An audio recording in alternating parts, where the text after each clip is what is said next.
Hey, what's up, everybody? This is Rob Barrington back with our weekly challenge with the robots, and we are off to an interesting start. Our second board, we may have been slightly more aggressive than the robot would have been, and we ended up playing Slam down 2, so it can be a big swing for us if the robots don't end up in Slam. The first board was very normal for us, at least as far as score-wise is concerned.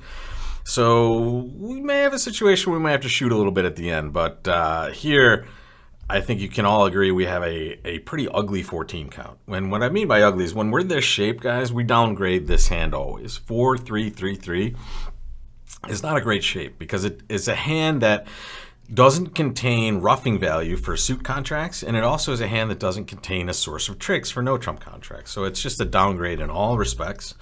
So I'm never considering upgrading, even though I'm a wild upgrader of one no trump, I'm still never going to consider it with this ugly of a shape, right? So it goes 1 club, 1 heart. We're just going to raise to 2 hearts because we have a fit for hearts. Don't let your shape dictate what you do in these situations, even though you can see, look at partner's hand. We're mirror images of each other. We're all 4-3-3 here. So notice how poorly this might actually play in hearts versus no trump, because it looks like we're probably going to take the same number of tricks in either contract. Kind of depressing here, but we're not going to go back and do anything differently on this one, especially in imps. We want to be in the safest contract, and that will usually be a suit contract here.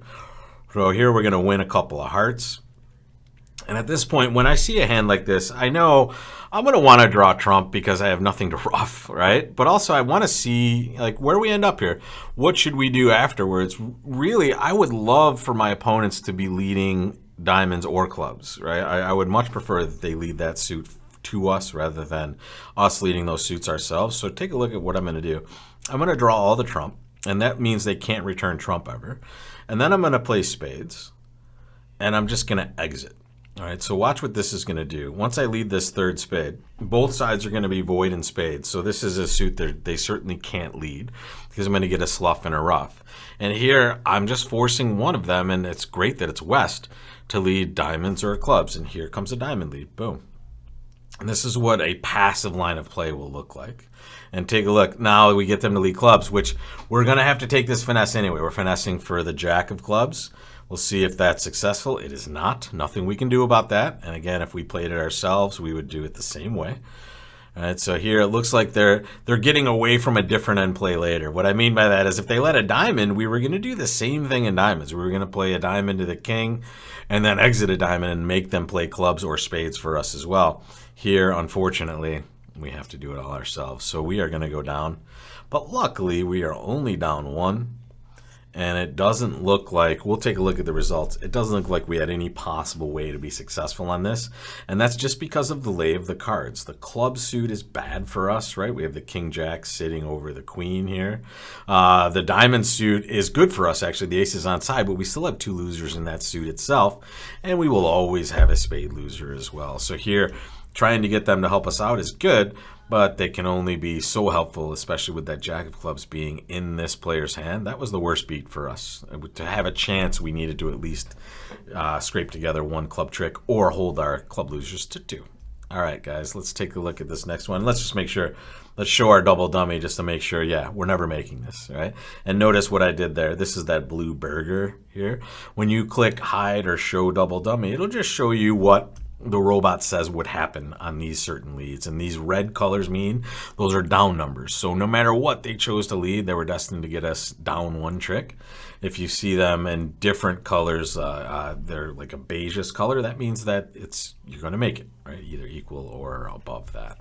So there we go. We did the best we could on that hand. And here we see partner opening a spade, and this is our hand. Now we're talking, guys. We should know we're playing some game here. Partner opens 1 spade. We're just going to be natural. We're going to bid 2 diamonds. And we misclicked. Okay. Well, anyway, partner bids 2 spades. Now I feel like I'm going to bid 2 no trump and hope that we get to play 3 no trump. Okay, good. All right. A very non-standard way to get the game here, especially because we accidentally bid clubs when we meant to bid diamonds. That's what a misclick will get you. But here we should recognize we were going to get to the same exact spot anyway. And notice this is one of those weird auctions where the robot does, in fact, show their hand correctly because of the way they play their system. When they rebid a major over a 2/1, they're not necessarily showing 6, right? They could have a minimum hand as well, which is what they're trying to signify with this auction.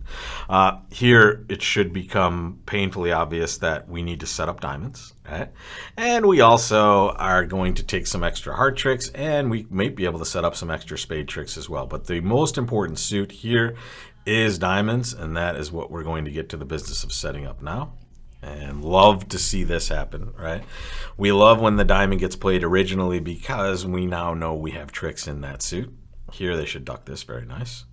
And now it's not going to matter what we do. Take a look at this. We're going to play the queen of diamonds. Notice we have 3 pitches from dummy. What are we going to pitch?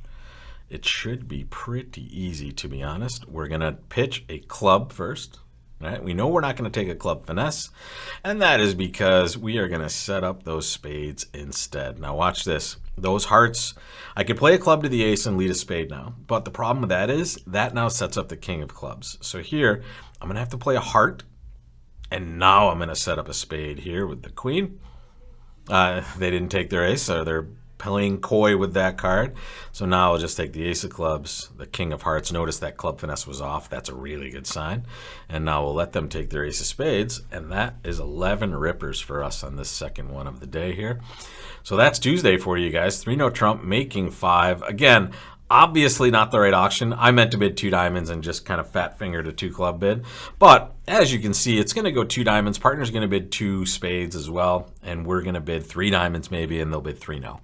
And now maybe we get a different lead from East, right? Maybe they lead a heart themselves, which gives us that same free finesse. It's possible they lead a low spade, but either way, it doesn't matter. They're certainly not going to lead a club. And it looks like we only have 2 losers, the ace of spades and the ace of diamonds. We take both of those and we take all the rest. Good stuff here, folks. Take a look where we're starting off Wednesday. Ooh, interesting. 7-4 in the majors. Not a shabby hand right there. In third chair. So you might think of some different options to execute this sort of hand here, but we'll see if you're right tomorrow, which is Wednesday. And don't forget, if you're watching this live on May 3rd, tonight is a defense practice session. So check out bridgelesson.com. I'll leave the link in the comments for you as well. That is a great class that'll get you thinking like an expert defender after just a few sessions. So join me for that and get your mental reps in and notice how you should be counting and thinking like a defender, and you'll be amazed at how much more successful you are in that position in the future. So join me for that, and if you can't make it there, I'll just see you back here tomorrow, folks. Take care.